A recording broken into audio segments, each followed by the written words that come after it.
Good morning, everybody. Welcome to the Medicare Cafe pre-chat. You have your host today. Honestly, I think I miss my calling and being a basketball player, not a player, but the announcer. No, I got you with the echo. Go ahead. The echo. My name's Olivia Richardson. Richardson. That was awesome. And here with me is my friend Benjamin. Please don't judge us in the first couple minutes. If you're wanting to get to the good stuff, which today we're talking about. We are talking about what you should be doing between October 1st and October 15th. So if you want to talk about that, why don't you skip ahead another 60 to 80 seconds? Because until then, it's going to be a show full of, Brian, not full of Brian. That'd be weird. Full of just Brian episode. Just Brian. Brian, take it away. We got a lot going on. Ben and I were sitting here talking about, what do we want to kind of talk about in the pre-chat? Obviously, the pre-chat is, if you have questions, comments, concerns, sets of promises, or anything you want to talk about, let us know. And if you don't want to talk about anything, then we'll do all the talking, which is kind of the whole premise of the show. But if you do have any questions that you want to talk about, you have two options. One, you can do the live chat function, or you can text. Don't call me because I'm busy. Don't call me right now. But you can text me. This is my cell phone number. You can text me at any point. I do answer. Even if you're watching the recording version of this, I still always try to make sure I answer at least within the same day. But you can also text this number here. What we were talking about, what are we going to talk about in the pre-show? And Ben says the only cultural thing I can think that's going on right now is early 2000s music related. Look, I'm talking about Akon. What's going on in the world of Akon? T-Pain was where I was thinking. So is another one. Right. T-Pain. I don't know. T-Pain, and there's also, so since we're on the subject, did you remember that show? You might not have. Yeah, I was going to say, does anybody remember? Do you want to go down this pathway? It was either on VHS or MTV, one of those trash TV shows, and it was P. Diddy, Puff Daddy, if you will. Okay. Same guy, right? Puff Daddy and P. Diddy, same guy. I'm only familiar with Puff the Magic Dragon. At that time frame, you're probably right. Anyways, he made a show called Making the Band, and he was working with a girl group, which is now all in poor taste. I feel so cringy even talking about it. And we literally said, hey, we're not going to talk about this today. And immediately I can't help myself. But He made a girl group called, I think, Danity Chain. Not Destiny's Child. Totally different. I think it's Danity Chain. Danity something. But they had a song. And they had one hitter, and it was a really good song. And it was this girl group. It was a bop. It was a bop. We in the car, we drive slow, we doing things that the girls don't do. And that's all I kind of remember. Danity 6? Is that it? I thought it was Danity Kane. Anyways, welcome to the Medicare Cafe. I wish I could. Danity Kane, yo, yes! I wish I could join you guys. The girls don't do. I wish I could join you guys. All my girls in the something blue Cadillac, yeah. Rainbow Cadillac. All my girls in the rainbow Cadillac, yeah. Thank you, Sadie. I feel like I missed such a impactful era of music. It truly was just. It was a fever dream. That whole show was a fever dream. Brian gets it. Sadie gets it. Yeah. So, I'm not going to say that P. Diddy did anything good. No. Except for bring us Danity Kane. No. I'm going to... So, yeah. Welcome to the Man, so today we're going to be talking about between October 1st and October 15th, what you should be doing. So this is kind of the last brouhaha, if you will, about what you should be looking at, what you should be doing, things that we wanted to kind of, we're in laser focused go mode. We are moments away from, it is quarter 3 or period 3, if you will, if you're a hockey fan. That's where I would go instead. Yeah. I thought, does hockey only have 3 periods? And I don't understand that. Well, soccer has 2 halves. Football has 4 quarters. Why'd they call it periods? I don't know. They could have been 3/3. Not a hockey fan. Really? Not a hockey fan. I think you'd love it. I like it to be there in person because then you Yes. get to see it. There's no better yeah. event to attend in person, in my opinion, than a hockey game. Okay. Ben likes violence. What we're going to talk about specifically is because we know this AEP 100% time is of the essence. It doesn't matter if you're in an area where it does seem pretty stable, things being okay. A lot of people are focusing on growth. A lot of people are focusing on retention this year. And so when you only have 7 weeks of writable business, then it's really important to make every single second count. And a lot of times, a lot of people really overlook the first 2 weeks because of the compliance associated with it. So let's get 100%. into, Yeah. let's start with what you can't do. Come October 1st, what you can't do. So obviously, when it comes to October 1st through October 5th, 14th, it's considered AEP marketing. That means you cannot take an application until October 15th.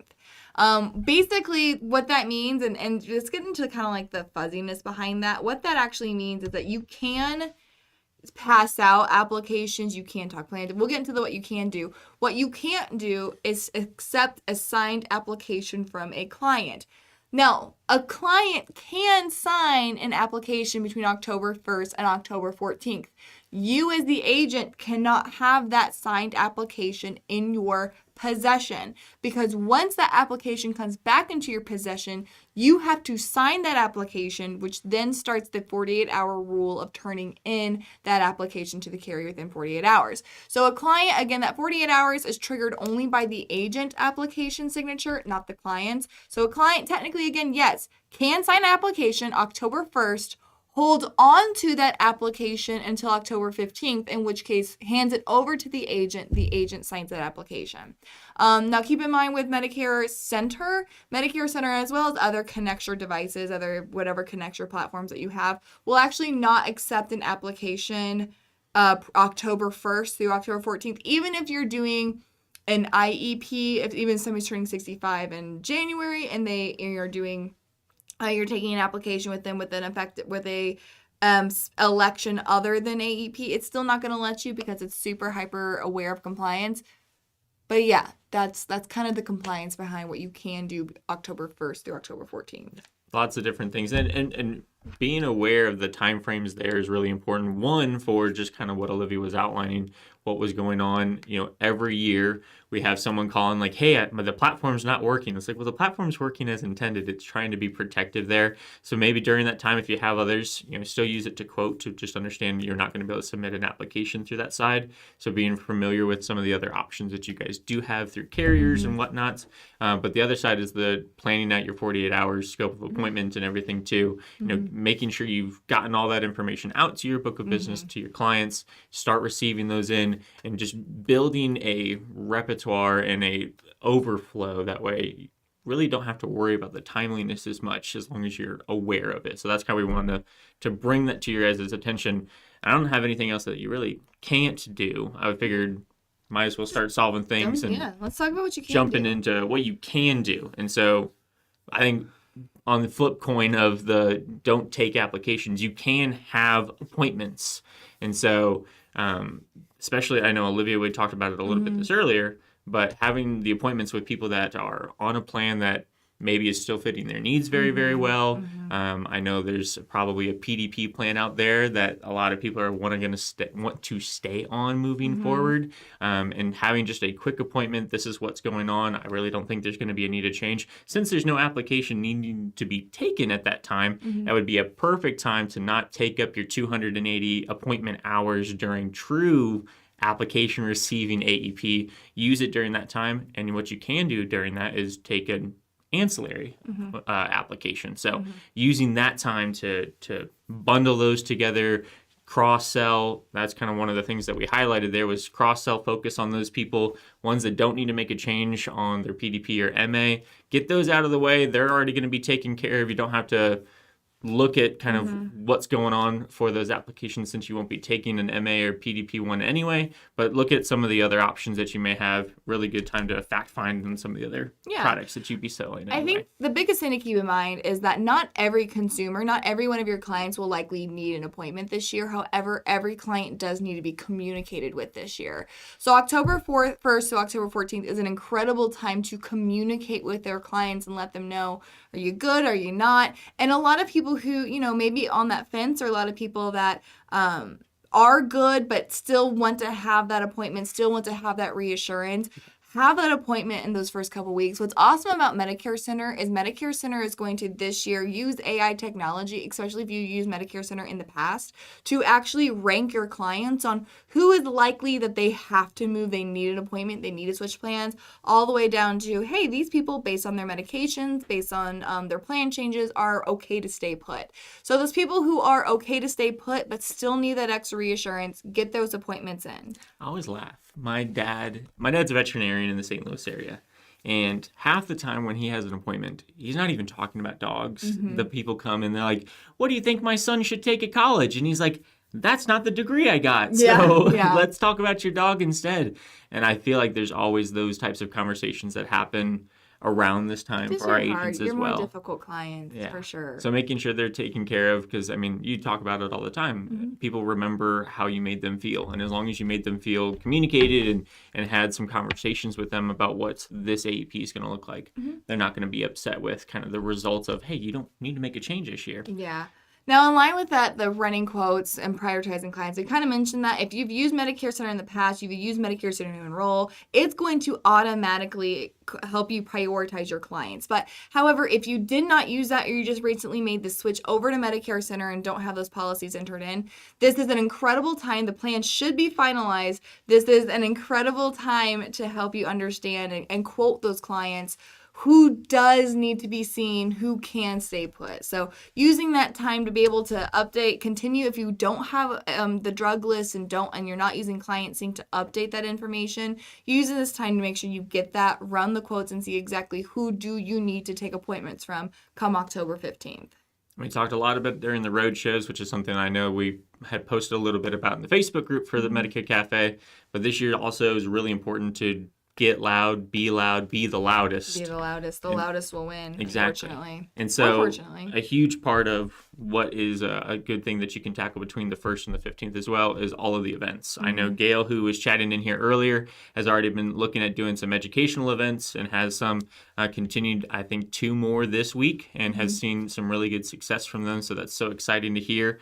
So that 1st to the 15th, doing those ANOC style events, the registered ones with carriers, those sales events, this is a perfect time because all the information's been released by the carrier. We know what 2025 is going to look like, so we can actually talk about the changes that a client can expect moving into the next year. Absolutely. I got it. What else can we do on October 1st? Let's find out. Again, these are some things, common oversights that we see. Reminder, AEP isn't everything. There are still people who are turning 55, still people who are retiring, still people who need help. And a lot of the election periods, again, will not be AEP. It's so funny. I talked to Carrie, who you guys know from the cafe. She mentions that in AEP, especially last year, now this year might be a little different for so many other reasons, but she said last year less than a third of her clients actually used AEP as an enrollment. Really? Yeah. Now, to be fair, majority of her clients are Medicare supplement based clients, but she's she's a true testament to be like, no, my retirement and T65ers were some of the most used SEPs for her.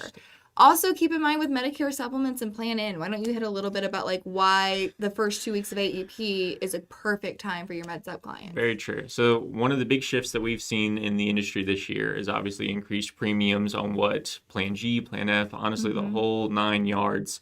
And on top of the plan increases that we've seen on supplements as a whole, Part D is looking very different for 2025. And so what is this going to do for people moving forward? They need to find a solution, a cost-efficient solution moving forward on if they really do want to keep some type of supplement, what are their options? Well, one that kind of has gone maybe a little unsung, I know we sing it from the top of the mountain for quite a while now, is taking a look at Plan N.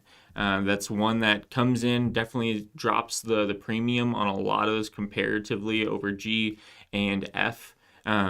I think N was one of the ones consistently across the board as we were getting rate increase information. That one was staying kind of in line with inflation compared to some of these other ones that we saw up to a 20% rate increase. So that plan N may be a really good option moving for them or moving forward for that client in conjunction with kind of the Part D changes. And honestly, the benefit of Plan N, there's so much that is still very good. Like, I know some people get hesitant about, oh, well, it's not as good. Oh, there's a copay tied. I'm probably going to botch the numbers because I haven't looked at them in a second, but I think it's like 90-something% of providers still work alongside and take Medicare assignment, meaning they accept the price that Medicare suggests things go for. And so the excess charges that are not covered on a Plan N don't always are as impactful as agents feel or clients may feel, as well as the copays. A lot of the ones that are kind of built into copays or built into the part that are not taking assignment are not even providers and doctors that are affecting our client base. A lot of it's pediatricians, a lot of it's, the Mayo Clinic, all these other types. So still a really strong option. I'd highly encourage it. I mean, this year you're going to be having conversations with your clients about solving a problem that is things are more expensive. And whether it's looking at Medicare Advantage from a supplement standpoint or looking at Plan N moving forward is going to be really important to have that type of conversation. Absolutely. Yeah. Couldn't have said it better myself. That's going to be the biggest compliment I've ever gotten. Oh, that can't be true. I told you your hair looked great today. Other things to keep in mind, again, these last two kind of go together. And actually all kind of goes together, but being consistent with your marketing and reminding yourself that referral partners still need love. It's really easy, again, especially this AEP. Things get overwhelming very quick, and it's really easy to kind of get into the thick of it, feel like you're buried up to your eyeballs in work and questions and clients.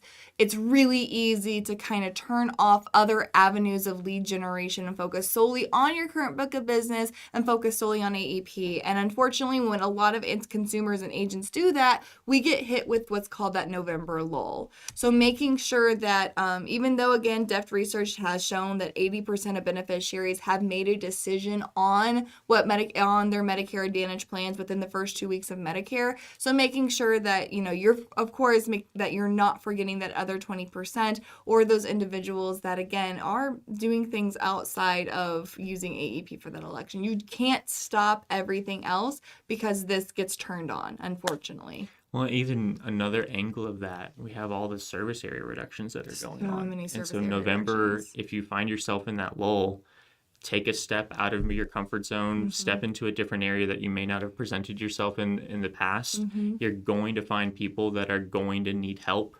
And you stepping in might help someone who would have not had coverage come the first of the year find maybe the events you're putting on, the marketing you're putting out, whatever it may be, and can get them something, whereas previously they wouldn't have had anything kind of available to them. Absolutely. So get at it. 100%. That's kind of what I had That's today. what we had. So again, guys, that's just the biggest thing to keep in mind is that people really overlook the 1st to the 14th. This AEP, we cannot afford to not use every hour of a working day. And understanding I've had so many conversations with people that are saying, I'm going to work 6 or 7 days a week, 14-hour days.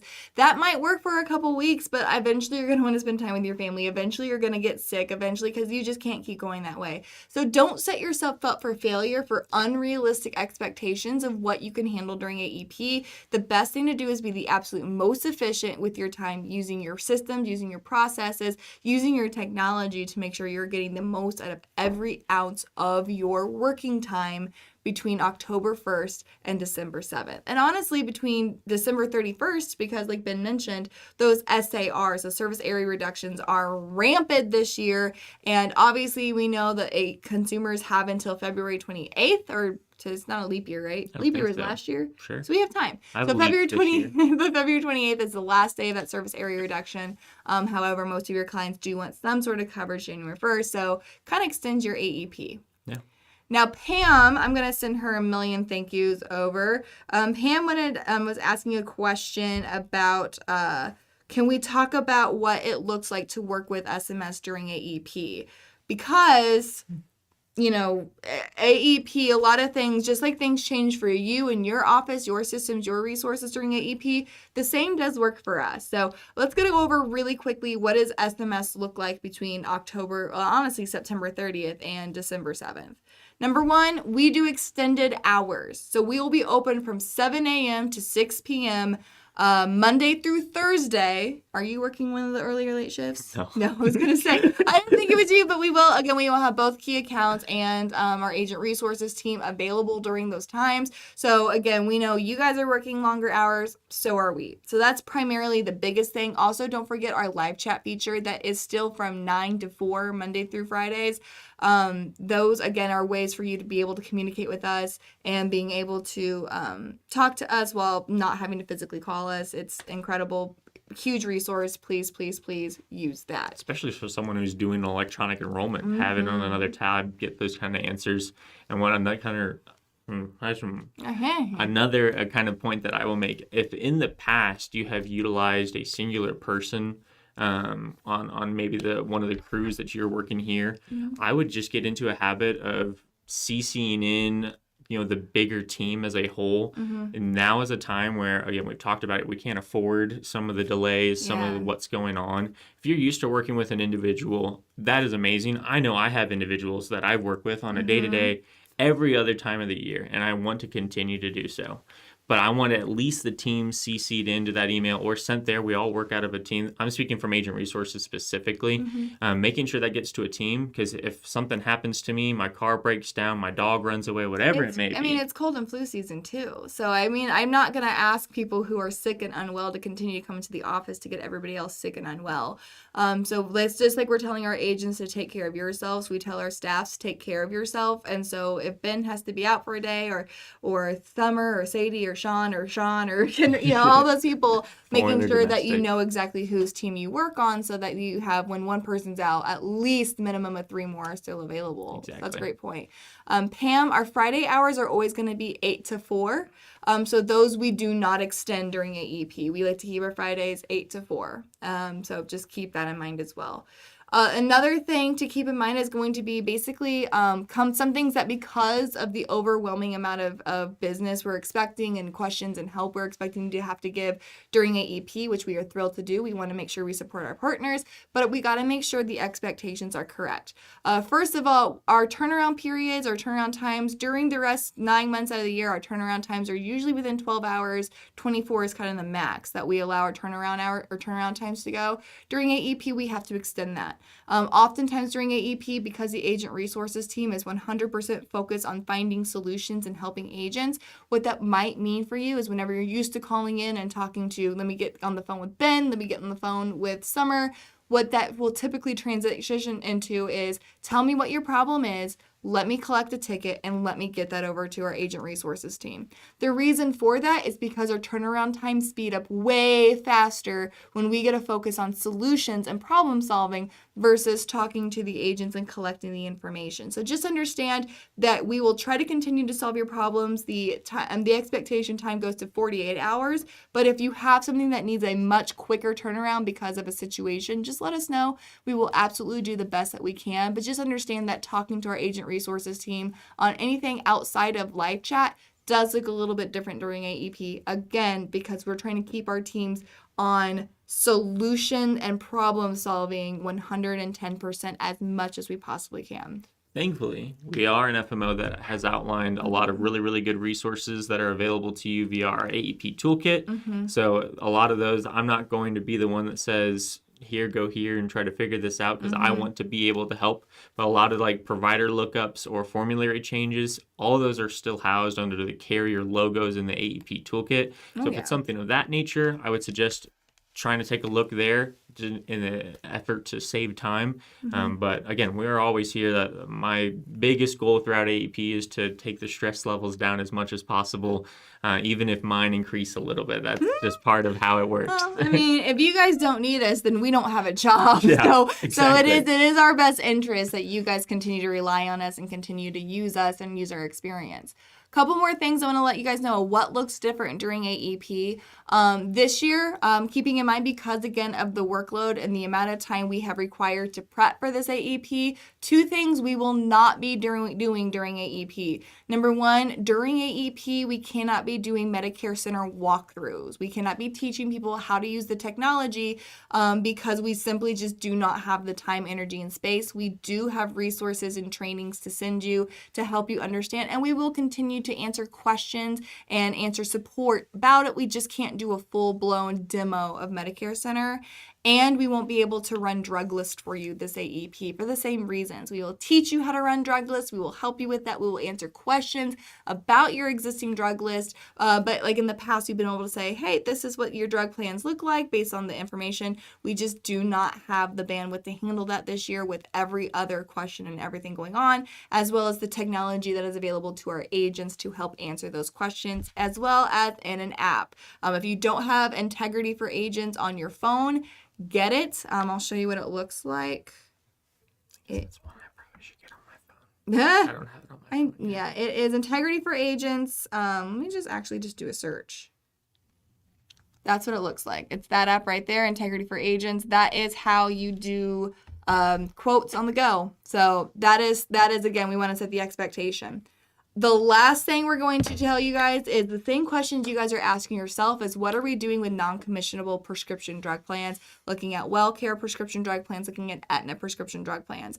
In the past, we've always been able to service those and do everything we possibly can to make it easier because we do believe in supporting prescription drug plans always. This year, that will look a little bit different. We will still be supporting them. If you send us your applications, we will still scrub and submit your WellCare and Aetna PDP applications. That is not changing, as well as if you call our office and you need a status check on WellCare or Aetna, we still will be doing application status checks on those 2 carriers for those plans, but we are only going to do those once a week. Because you'll call us throughout the week. We will be doing those on Thursdays and checking the statuses of both those applications. So if you're doing that, and if you don't want to wait and want to do it more than once a week, we are happy to teach you on how to check the statuses without having to call those carriers. Again, we have to make sure we are doing everything we can to support you, supporting your clients. So those are just some decisions we had to make this year. Am I missing anything? I hope not. I don't think so. So that's basically the rules of engagement of what it looks like to work with senior marketing specialists. Again, extended hours we will have. Make sure you're utilizing our live chat feature. We are focused 100% on at most a 48-hour turnaround time. But as always, if there is something like I need this by this afternoon or I need this by tomorrow, let our team know that. We will do everything we can to make those more urgent situations come true. But obviously, it's best if you don't put us in those situations anyways, and we all plan ahead. Yeah. Any questions, comments, concerns, threats, or promises, let us know. I do have some text messages here I want to address. Perfect. If I move from a G to an N, is there underwriting? Depends on the state, and depends on if there's another guarantee situation, but 9 out of 10 times, yes. If you're moving from a plan G to a plan N, that is underwriting, unless you're in a state that allows from a like to lesser plan change on a birthday, that plan N is considered a lesser plan. 90% of the times, though, you will need to go through underwriting. Good shout out, though, for United Healthcare, because they would have their plan change toggle form. And so if you were on something of that nature, you can plan toggle to a plan N and be able to get that better rates. Good call out. So that would be, if you're familiar with United Healthcare, that's in their Jarvis, there's a plan toggle form. It's in the Forms tab under Knowledge Check or Knowledge Center. You can find that there, grab the client's information, and can move them from one letter to another without underwriting. They may just be subject to taking a look at the different rates and how that will change moving forward. So another thing to keep in mind. Terry, my favorite, says, I have a client who is insistent on a PPO. I don't believe it fits him for medical reasons, but his sister is involved. Is there a good way to ease him over to a C-SNP? Good news on that, Terry, is that obviously if they have their mind made up, then it's hard to have to change it. If you can show them a comparison of how it matches differently, how the, and my number one thing is asking like questions as to, would you say yes to this if, to really find out what the true objection is. Would you say yes if this plan wasn't as a PPO? Would you say yes if you can confirm your doctor and network, things like that.